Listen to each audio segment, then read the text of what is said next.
Hi, everybody. Today's webinar is on leadership blind spots. And I thought, well, who better to drag into this webinar with me than my own boss? So welcome, Marku. Welcome back. Thank you. Let's talk about my blind spots on this webinar. Sounds good. Oh, yeah, I was going to slide some in there. No, Thank just you. kidding.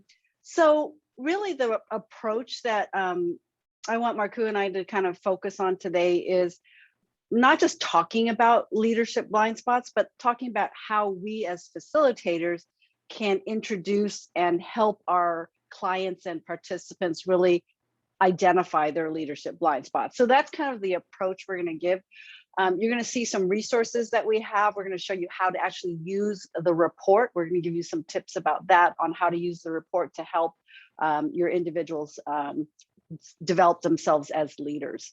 My name is Christina. I'm the training director here at Extended Disc. And as you all have heard and seen, Marku is here with me today. So Marku, before we actually go into the leadership blind spots, let's talk a little bit about leadership styles. Let's just kind of do a an overview. You want to talk about the D stuff? Okay, sorry. No problem. And that's a great place to start because when we talk about leadership and really applying extended disc assessments in any type of situation, a lot of it's about having that confident self-awareness. And as the leaders, we must understand how we tend to lead, and especially under situations and circumstances when we are feeling pressure. And that's really a big part of being a leader. We tend to be in pressure situations. And as we had talked about in many of the past webinars, we tend to revert to our natural style. So it's really good to remind ourselves, how do we tend to lead? And without getting all the details and reading the slides here, when we talk about these styles, they really are very comfortable when they are in control. They tend to be very task-oriented leaders because it's all about results and really about their results. They have a vision that they want to make a reality, and they want to move forward at a very fast pace, and in fact tend to get frustrated when they are not able to achieve things as quickly as they would like to. And one thing I often talked about is the perspective in terms of time that different leaders have. D and I style leaders tend to have a shorter term perspective. And by that, I mean is that they really tend to look at things at a much shorter horizon. They want to implement things. And if they don't really work quickly, and for D and I for a little bit different reasons, but for both of them, if they do not become reality quickly, they tend to get frustrated and they tend to change a direction. I styles, of course, we know all about people, and they tend to be very charismatic leaders. That's their area of strength. They're able to get people motivated and energized by sheer personality. They are excited about everything. They're always smiling, and they're having a good time doing what they are doing. And that kind of energy and those kind of emotions and enthusiasm are very contagious. Yeah, one of the things I always like to add about I-style leaders are they use their charisma to get people to follow them. They're also great at networking. They're the ones that tend to, kind of bring everyone together. It kind of creates that positive team atmosphere. I was going to ask you about the, sometimes we see D styles and even C styles as well. They're called like task or things leader. I always find it funny, like they see people as another resource. Can you kind of elaborate on that? Because I've been asked that question in the past too, and I want to hear what you have to say. Well, I mean, when we talk about D style being a very task oriented, they are all about the results, numbers, and they think, hey, we in this business with the purpose of being profitable, having higher and higher revenues, and achieve goals that our stockholders and stakeholders have. And they sometimes do have, some people call it ability, but also some people may consider a tendency to look at everything as a resource to be used. Now, that doesn't mean that they are cold people. Actually, they can be very loyal, they can be very fair, but they can come across as making those hard, difficult decisions with ease. Doesn't mean that that's what really happening, but that's how they are seen by others. Now, that being said, for all of the 4 styles, if you think in terms of like having to lay people off, D style would be the most comfortable with that type of a situation. It doesn't mean that they are comfortable with that situation. You know, as an S style, I am forever grateful for my D style colleagues to make those hard decisions. So talking about the other side of the spectrum, we're talking about the S style leaders. So S styles, from what I hear, and it makes total sense to me, actually are very supportive leaders. And because they don't tend to, they're a little more modest. They don't tend to kind of want to grab the center spotlight. I've heard that they actually can make effective leaders for D's and I styles because they are not challenging them, because they tend to be more supportive, because they're not fighting for the spotlight. They are what we call a small teams leader. They're about building that relationship. You know, they really want to get to know their group. And they're also that kind of roll up your sleeve participative leader. They are the ones that will be very comfortable with maintaining routines and this creating kind of a stable service oriented environment. And Markku talked a little bit about the C styles.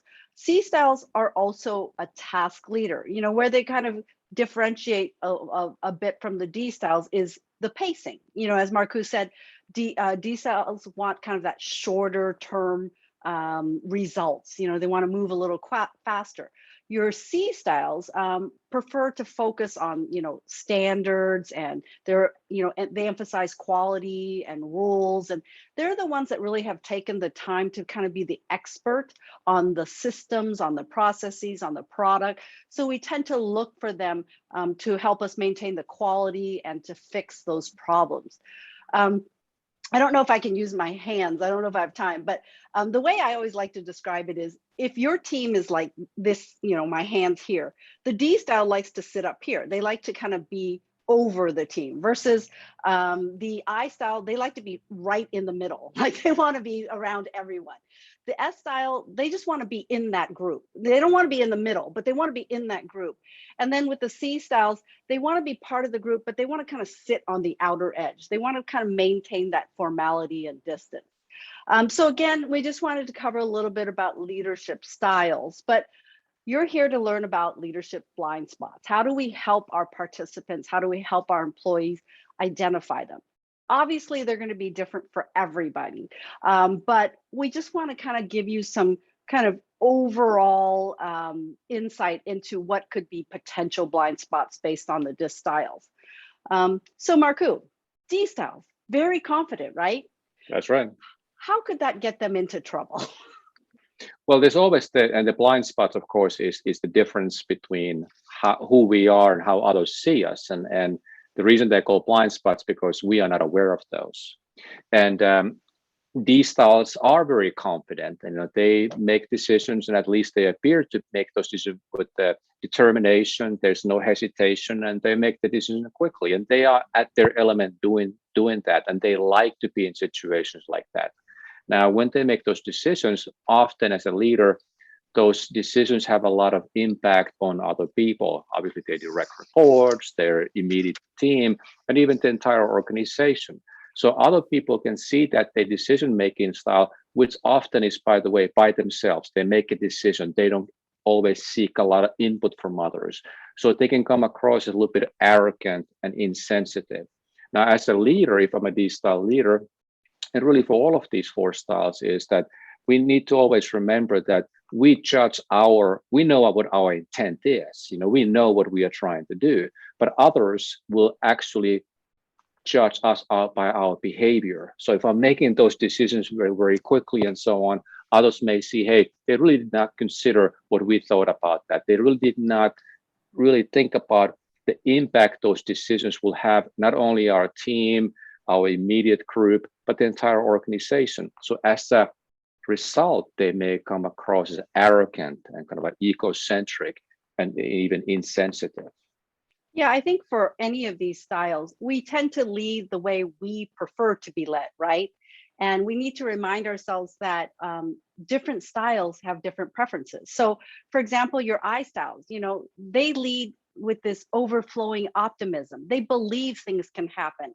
And, for the rest of us, sometimes that comes across as, you haven't even looked at the data, Right. it doesn't even sound realistic. So again, iStyles need to think about, do they believe it? Absolutely. Are they leading the best they can? We all are, but we need to always recognize that who we lead aren't motivated by the same things that we are.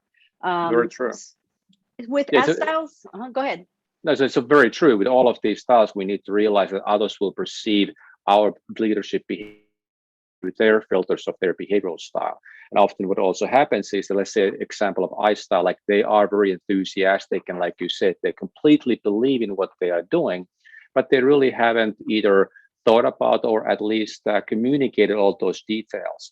And when they notice that other styles, let's say, for example, C styles, who are really value the details and information accuracy and quality and so on, when the C style questions some of those things, say, what about that? And have you thought about this? And why we are doing this? That often tends to make the I style leader a little bit frustrated, and that creates the pressure we talked about earlier. And then they revert to their style even more, and they become more enthusiastic. And it's kind of a cycle that doesn't always work so well.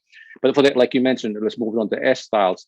S styles, like you said, I like, by the way, your way of describing the different styles. They want to be part of that group. That's where they want to be. And they really want to get the feedback from everybody. They want to understand other viewpoints. They want to make sure everybody is considered in the decision making and the course we are going to take. So they tend to listen a lot. But for other styles who are especially not S styles, they may come across as a little bit indecisive. The S style doesn't mean to be indecisive. They just want to get all of this input. But somebody who does not prefer to do things that way, they may say, well, why are they continuing to ask all these questions? Maybe they are not able to make a decision. So they can come across as a little bit, that's right. Let's do something. Anything is better than nothing. So they can come across a little bit passive and indecisive. And with your C styles, you heard Markku talk a little bit about, how they may frustrate an I style, but C styles, they want to look at the data. They want to make the correct decisions, right? And they like that formality because they're not a people-oriented leader. So they can come across to some of us as being more cold and distant. It's like, it's not just always about the facts and data. And again, these are not things that are right or wrong or good or bad. It's just that we have differences in how we perceive our own leadership style and how our employees see our leadership style. And if you want to be, if you want to be effective leaders, we need to be aware of these. How do we come across to our direct reports and people we are leading? And that's a great transition to our next topic. Yeah, I really wanted us to be able to show you where to get the information to help your participants. The leadership report really has it. It actually will guide you and guide your participants into identifying those blind spots. And just a quick example, because I don't know where the time goes, but a good way to get your participants start thinking about their own leadership style is to have them go through their report. Start on page 6, the at a glance page, and ask them to identify what really resonates with them. How do they see the strengths of their leadership style? Have them mark it, highlight it, whatever. And then the best thing they can do is to show it to someone who knows them. If they have a trust with their employees, with their team, show it to their team, show it to colleagues, show it to their own manager, show it to family members. Really try to find those gaps. Like, am I really showing up the way I believe I'm showing up? Am I making the best adjustments when I need to be effective leaders for my different styles of employees? And so I want to just really remind you guys, use your report. The report has so much information about how your employees see someone with your leadership style. Anything you would add, Markku? You're right on. It really talks about how your employees see you as a leader. And really what leadership is, it's not about you as a leader, it's about how you are impacting other people, how you getting them motivated, engaged, and ultimately really be more productive. And that's that's the viewpoint from which the information is presented. And like you said, if you are You think about this: if you're a leader and you are courageous enough to share this information with your employees, it really sends a strong message, because vulnerability, if you demonstrate that as a leader, really creates confidence. Now, it takes a lot of courage and practice as well, but if you do that, then you really become an effective leader, no matter what your style is. And of course, with all of this, no matter what your style is, DI, SOC, and of course, with combinations of all four, whatever your style is, you can be an effective leader if you have that confidence, self-awareness. You understand what you need to do in terms of modifying your behavior in different situations and with different people. That is such a perfect way to end it. Every style can be an effective leader. DISC cannot predict your success, and you can go beyond your style. So thank you guys all for joining us today. We do have a webinar coming up next week, how DISC supports your hiring decisions. It's also a 15-minute webinar. Boy, these 15 minutes are really hard to squeeze in all the information we want. Thank you, Markku. Thank you, everyone, for joining us today. This will be recorded again, so if you need to kind of catch things, you'll find it on our YouTube channel. Thank you. Bye now. Bye-bye.